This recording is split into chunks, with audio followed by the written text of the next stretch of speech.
It was an interesting night tonight. One of the skills a great debater must have is how to change a perceived negative into a positive. You did that several times. One that stood out was this.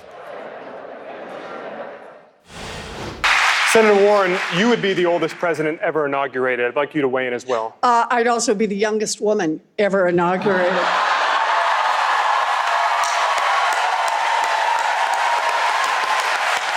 It's always good when the candidate is pleased with their own answer. I was just enjoying the laughter. The meaning of age, of viability, of strength, what have you learned about what it takes to win and lead? You know, I think of this in the context of this historic moment. The President of the United States was just impeached yesterday, and he was impeached because of corruption. It's been going on throughout his administration, right? He's had ambassadorships for sale. He's been helping out his wealthy buddies. He goes around the government. He puts everyone's interests ahead of the interests of the people of the United States of America.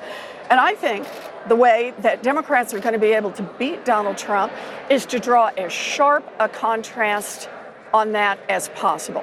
So he's the corrupt one. We have to be able to say credibly, we're out there fighting for the American people. We're fighting for folks who are struggling to pay student loans. We're fighting for the folks who can't rustle up child care.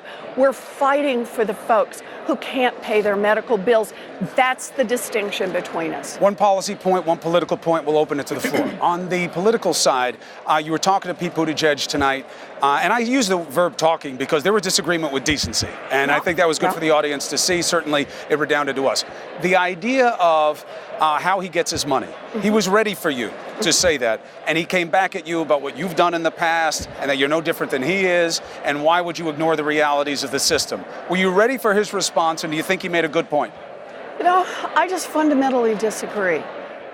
When I made the decision to get into this race, it was because I see a government that for decades has worked a little better and a little better and a little better for those with money, and worked worse and worse for everyone else. Look at one of the economic questions we got that I was waving my hand on and didn't get to talk about, but the fact that GDP been going up in this country, record corporate profits. Yeah, no kidding. You know why?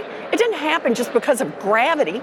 It happened because government, just piece at a time, made the rules just a little nicer. But those are the rules. He's using the rules. He said, so did you. You transferred that money the same way I did. Why do the rules just keep working better and better and better for those folks in a democracy? Because money wins in Washington. Because money wins in Washington. We have to be willing and ready to credibly make the case that that's not who we are. Are you better than Pete when it comes to money in the campaign? I have made it clear since the day I got in this race, my time is not for sale. Is his?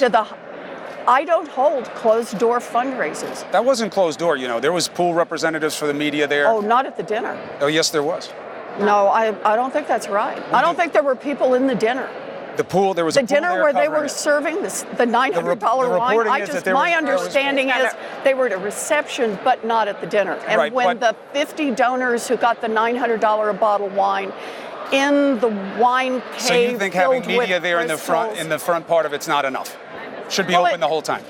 It means that nobody knows what was said behind closed doors. I hear you on now that. He's opened his fundraisers, though, right? Well, he said he had opened them before that, but look, this is about how we're going to behave as Democrats and whether we're going to be able to say credibly to the American people, I'm not here to fight for the billionaires. I'm not here to fight for the big corporations. I'm here to fight for a family like yours. I'm here to fight for your family. How do you respond, though, when Pete says, you're a millionaire? You are a millionaire. Are you saying if I take money from you, I'm corrupt? I didn't hear you respond to that. Oh. If I run for office, which I never will, and I took money from you, would I be corrupt? I said I don't sell access to my time. So whether you give me $5 or whatever is the maximum, I'm not spending my time doing call time.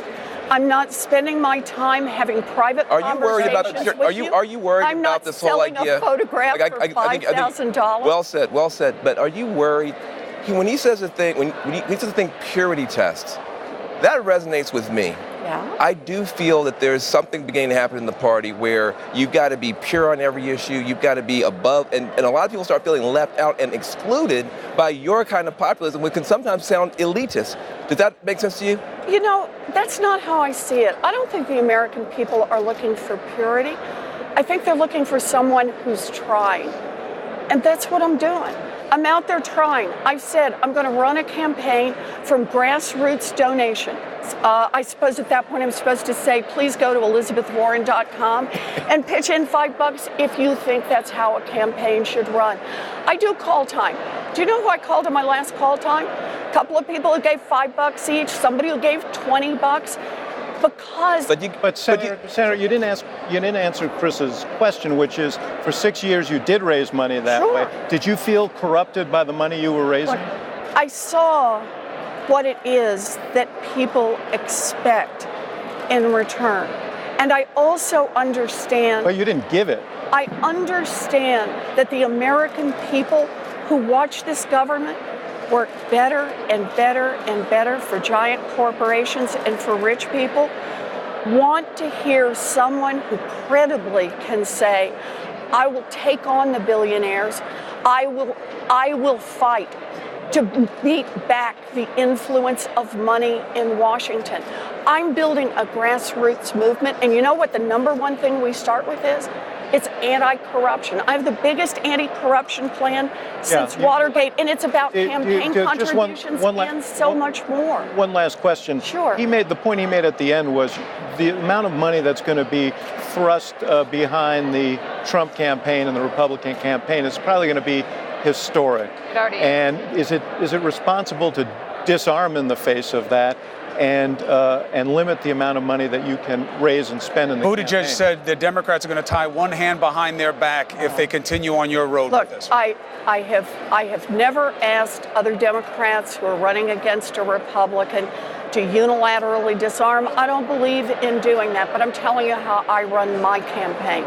I'm running it with a grassroots movement because here's the thing. You can only spend so much money on TV ad versus TV ad. So much money on internet ad versus internet ad. Do you know what our comparative advantage is going to be as Democrats? It's going to be the grassroots movement we build. The one thing that beats out the fake stuff that comes in over the internet or that comes across the airwaves is face-to-face, is hearing from a neighbor, is somebody who knocks on your door, it's somebody who makes a phone call, it's somebody who reaches out at your church, or somebody who reaches out while you're waiting at the bus stop for the kids to get picked up for school. We have to do this by grassroots movement. If we're going to take this country back and make it work for the people, we got to build this one from the bottom up. And here's the thing. Here's why I'm so joyous at this moment.